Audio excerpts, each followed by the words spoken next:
Ang ating bansa ay isa lang sa mga iilang bansa kung saan ang sabong ay legal. Ayon sa history, ang laro ng sabong ay matagal nang kilalang pastime ng mga Pilipino kahit noong bago pa dumating ang mga Kastila. Isa na din ito sa naging sources of income ng marami nating kababayan.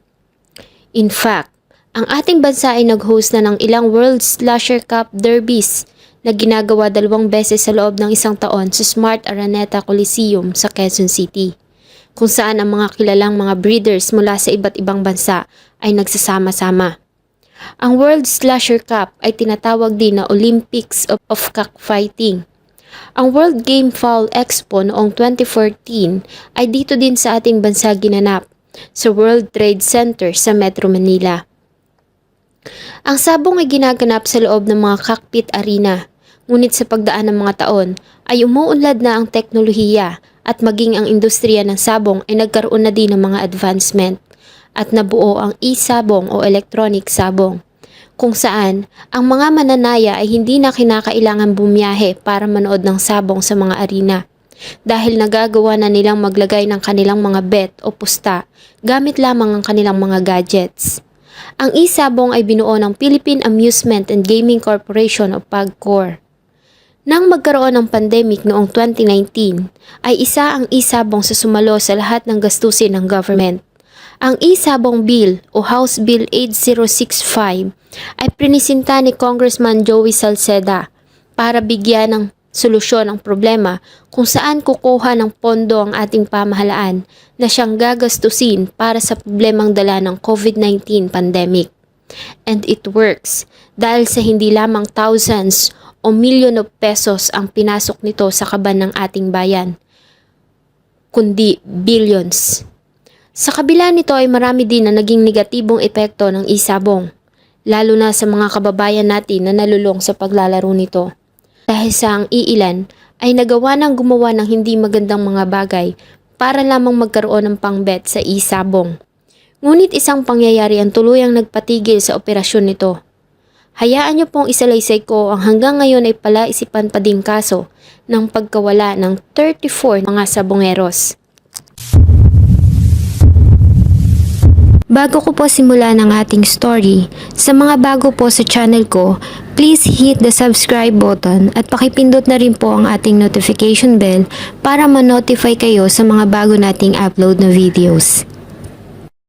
Ang kauna-unahang na-document na report ay ang pagkawala ni Michael Bautista at isa pa sa Santa Cruz, Laguna. Huli silang nakita na kinuha ng mga kalalakihan habang nakaposas. August 30, 2021 ay isang CCTV footage ang inilabas sa media kung saan makikita ang pagdating ng grupo ng mga kalalakihan sa bahay ng 48 years old na si Ricardo Lasco sa San Pablo, Laguna. Makalipas lamang ang ilang minuto ay nakita na ang mga ito na lumabas ng bahay kasama si Lasco at madala pang kahon na ayon sa pamilya ay may lamang mga alahas, pera at ilang mahahalagang gamit. Ayon sa pamilya ay nagpakilala ang mga lalaki ng mga pulis at operatives ng NBI at inaresto ng mga ito si Ricardo Lasco dahil sa kasong large-scale estafa. Matapos noon ay kinuha ng mga ito ang ilan sa mga mahahalagang gamit ng pamilya habang sila ay inipon sa living room. Positibong kinilala ng pamilya sila Police Staff Sergeant Darrell Paghangaan, Patrolman Roy Navarrete at Rigel Brosas, nakasama sa mga armadong kalalakihan na pumasok sa kanilang bahay sa San Lucas, San Pablo City sa Laguna. February 6, 2022 ay muling nakatanggap ang mga kapulisan ng report tungkol sa pagkawala nila Edgar Malaca, Alexander Quijano at Atong Sakdala ng mga residente ng Hagunoy, Bulacan. Ayon sa kanilang mga pamilya, ay nagpaalam lamang mga ito na a-attend ng online sabong event sa Lipa, Batangas, ngunit hindi na ang mga ito nakauwi sa kanilang mga tirahan. Makalipas lamang ang ilang araw, ay 2 pang missing report ang natanggap ng kapulisan tungkol sa pagkawala ng isang 22 years old na buntis kasama ang nobyo nito. Huli silang nakita noong January 7, 2022 nang magtungo ang mga ito sa isang sabong event sa Laguna. January 13, 2022 ay muli silang nakatanggap ng report tungkol sa 4 na mga sabongerong nawawala mula sa Manila Arena. At ilang oras lamang ang nakalipas ay muli silang nakatanggap ng report tungkol sa 6 na mga sabongerong nawawala sa parehong lugar. Ang 6 na sabongero ay residente ng Tanay Rizal na nagtungo sa Manila para umattend ng Six Cocks Tag Derby na gaganapin sa Manila Arena. Ang mga ito ay kinilalang sila John Claude Inunog, James Ibakay, Marlon Ibakay, Rondel F. Cristorom, Mark Joseph Velasco at Ruel Gomez. Nang kanilang tignan ang CCTV footage sa lugar, ay nakita nila convoy ng sasakyan na papalayo sa Manila Arena. Isa sa mga sasakyan, ang Toyota Tamaro FX, ay nakilala na siyang sinakyan ng mga nawawalang sabongero mula sa Tanay Rizal. Ang nasabing FX ay huminto sa Osmeña Highway, kung saan ang isang hindi nakilalang lalaki ay bumaba at lumipat sa kasunod na sasakyan. Isang araw matapos ang kanilang pagkawala, isang unidentified man ang nakita sa CCTV camera ang nag-withdraw ng pera gamit ang ATM card ng isa sa mga nawawalang sabongero.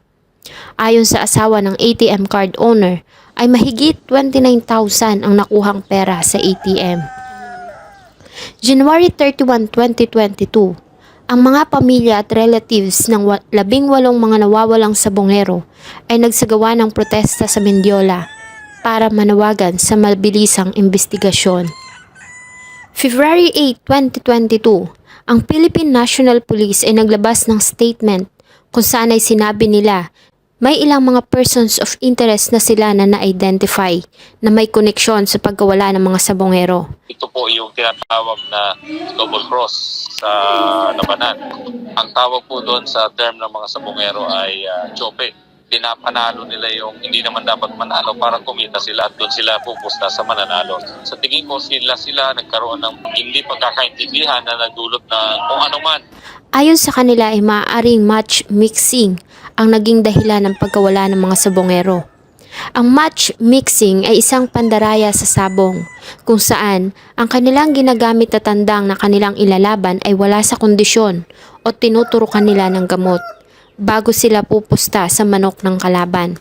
Ito yung tinatawag nila na double cross sa labanan na tinatawag ng mga sabongero na tsupe, ayon kay Philippine National Police CIDG Director Ferro. February 17, 2022, ay inutusan ni Department of Justice Secretary Menardo Guevara ang National Bureau of Investigation para imbestigahan ang pagkawala ng mga sabongero. February 25, 2022, isang social media post ang kumalat kung saan ay nakalagay na may mga natagpo ang katawan ng mga nawawalang sabongero sa Tanay Rizal.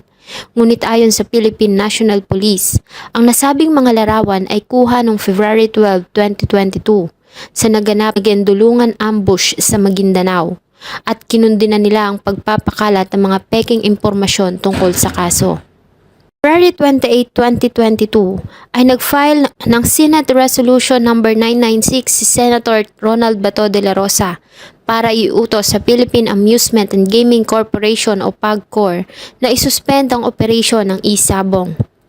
Yung resolution at the same in 2 hours time, nagkaroon na po kami ng sulat referring.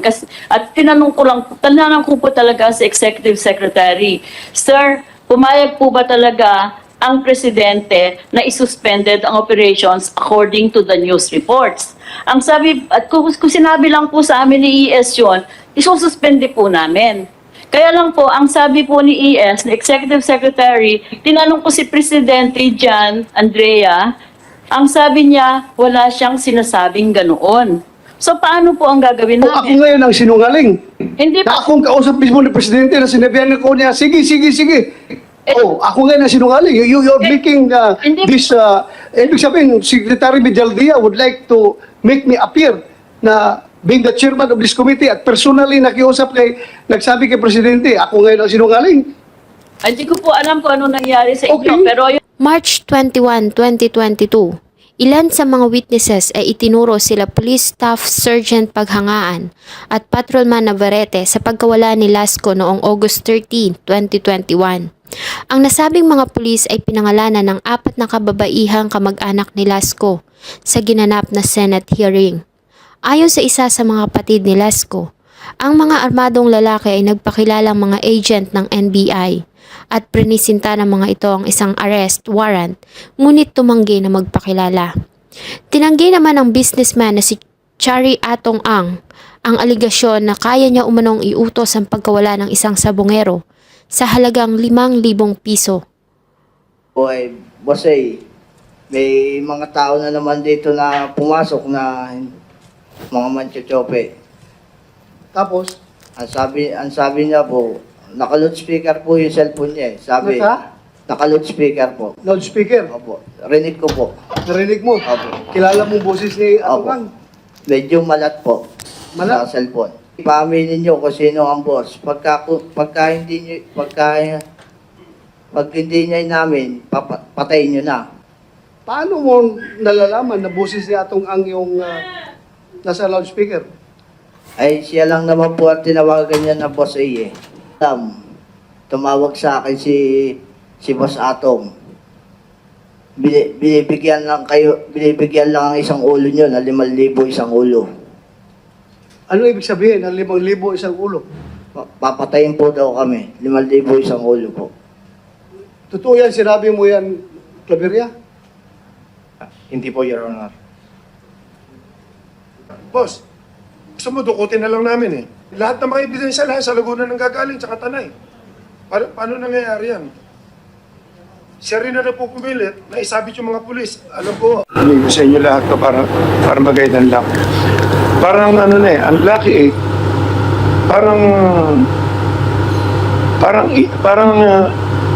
ginano nyo na guilty eh. Hindi naman trial by publicity, papatunayan ko sa inyo na may conspiracy rito. Okay? Wala kami kinalaman dyan, patutunayan ko sa inyo conspiracy. Tignan nyo muna, sino ang totoong may-ari ng Lucky 8? Ako. Hindi kasi pwedeng maging may-ari rito ang abogado, kailangan dito. Ang kailangan dito, at least may gaming na alam ka na maski sa anong sugal o power ka man lang sa gobyerno. Hindi ganon. Huwag na tayo magtago sa sa kalokohan. Maging totoo tayo. Gusto ko malaman yun, hindi ako mahilig sa pera. At hindi, huwag nyo nang kawawa naman ng PACOR, kawawa DOJ. Ako makapagpaliwanag kasi gaming, mapapaliwanag ko sa inyo. Sinisisi sila kung talagang guilty kami, o kung talaga ititigil ko to, hindi kailangan itigil ang isabong kung talagang kailangan. Kung guilty ako, sasabihin ko sa inyo, kung guilty yung kumpanya namin. Pero may papatunayan ko nga sa inyo na may conspiracy rito. Sino may-ari ng Lucky 8? Ako. Pagkaralan nyo may ito. Sino may-ari ng isang kumpanya dyan? The biggest, the longest gaming or gambling lord in the Philippines. Alam niyo na kung sino yan. 30 years na may higit yan. In fact, sinasabi pa niya na hawak niya mga presidente lagi. Sabihin mo kung sino. Pineda, alam ko, hindi ko, bahala na kayo dyan, kung sino man yan. Sige. At pang-malibal pa ako. Okay. Ang isang may-ari, congressman naman, kaibigan ko. Ang isang may-ari, ex-congressman. Ang isang may-ari, mga mayors naman, lahat to, nagsasabong lahat to. At lahat to, For the record, kung may sinasabi ka, mamaya sabihin naman nila ng congressman na nagamit mo itong committee para siraan sila. Gamitin Your Honor.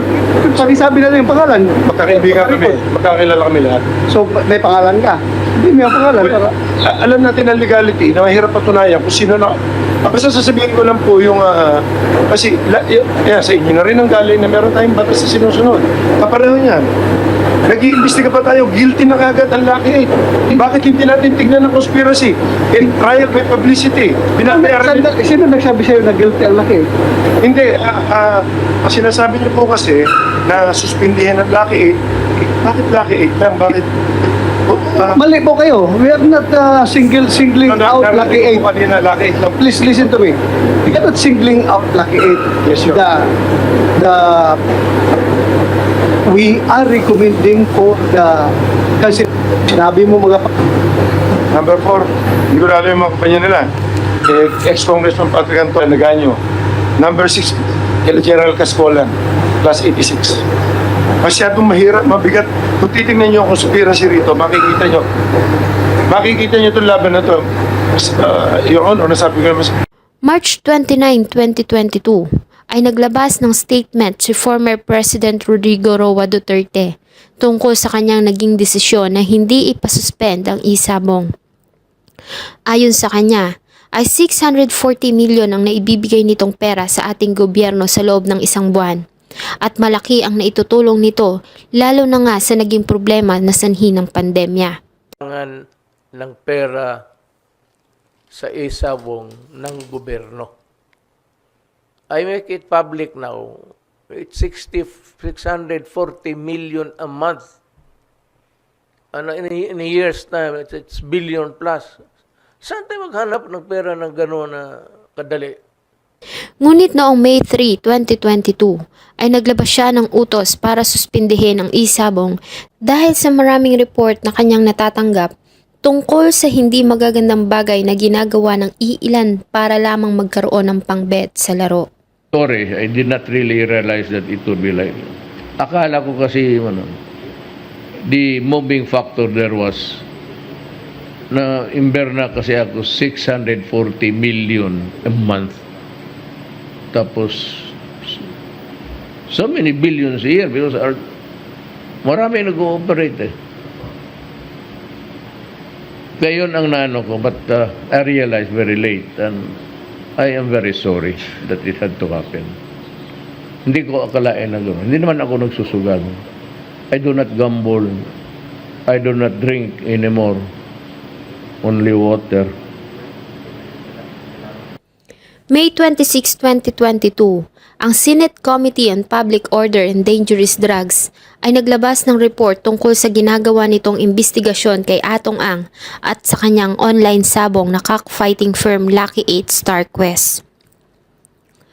October 8, 2022, ayon sa pahayag ng mga otoridad, ay nagawa nilang matrace ang lokasyon ng mga cellphones ng dalawang nawawalang sabongero sa pamamagitan ng IMEI. Ngunit hindi sila naglabas ng impormasyon tungkol dito. December 19, 2022, ang pamilya ng mga nawawalang sabongero ay nagtungo sa DOJ. Samantala, ayon naman sa CIDJ ay nakapag-file na sila ng complaint laban sa mga pulis na may kinalaman sa pagkawala ni Lasco. Ayon sa DOJ ay nakakita sila ng sapat na probable cause para kasuhan ng mga pulis at ang nasabing kaso ay kanila nang ipinasa sa Regional Trial Court ng San Pablo City. Sa 15 pages na resolution na inilabas ng DOJ noong December 23, 2022 ay 6 pa mga individual ang sinampahan ng kasong kidnapping at serious illegal detention sa Regional Trial Court ng Manila. Ito ay sila Julie A. Patidongan, Glir Codilla, Mark Carlo E. Zabala, Virgilio P. Bayog, John Ray R. Consolacion at Roberto G. Matiliano Jr. February 13, 2023 ay inilabas sa media ng mga pulis ang larawan ng 6 na security guards ng Manila Arena na may kinalaman umano sa pagkawala ng mga sabongero. Kinabukasan ay inanunsyo naman ni Justice Secretary Remulla na magbibigay sila ng 6 million pesos reward sa kung sinong makapagbibigay ng impormasyon sa kinaroroonan ng mga suspects. Ang mga sabongeros ay halos 2 taon nang nawawala. Ngunit wala pa ring nahuhuling sospek hanggang sa kasalukuyan. Wala pa ding balita ang kanilang mga pamilya sa kanilang kinaroroonan. Mailan sa kanila ang naniniwala na makikita pa nilang buhay ang kanilang mga mahal sa buhay. Samantalang may ilan naman na tinanggap na ang posibilidad na patay na ang mga ito. Gayunpaman ay nananawagan pa rin sila sa ating government na gawin ang lahat para maiuwi sa kanila ang kanilang mga mahal sa buhay, patay man o buhay. Nila na pinakain na daw sa buhaya. Asa pa rin po kami na nabuhay siyang makakauwi sa piling namin. Kahit sa panaginip, usapin mo ko, kukuhanin ka namin kahit nasaan ka. Ibalik nyo na po sila. May Diyos po tayo eh. Hindi kami titigil. Patay ka man o buhay. Kung matay ka man, ililibing kita ng maayos. Isip mo, patay na yung anak mo. Pero sabi ng puso mo, buhay pa sila, di ba? Malay mo, sa ginagawa namin nito, hindi ba yung mga anak namin yung maisalba namin? Yung mga bagong nawala, makasalba man lang sila. Nangako naman ang NBI at PNP na gagawin nila ang lahat at hindi sila titigil hanggat hindi nalalaman kung nasaan ang mga nawawalang sabongero. Sana'y mabigyan na ng liwanag ang kanilang misteryosong pagkawala at mapanagot na ang mga may sala. Sana ay makauwi silang ligtas sa piling ng kanilang mga pamilya na halos 2 taon nang nangungulila sa kanila. Sana po ay nagustuhan nyo ang isa na namang malungkot na kwento na akin pong ibinahagi. Marami pong salamat sa patuloy na pagtangkilik sa akin pong mga videos. Huwag niyo pong kalimutang mag-iwan ng inyong saloobin at suggestion sa atin pong comment section. Thank you so much po and see you on my next video.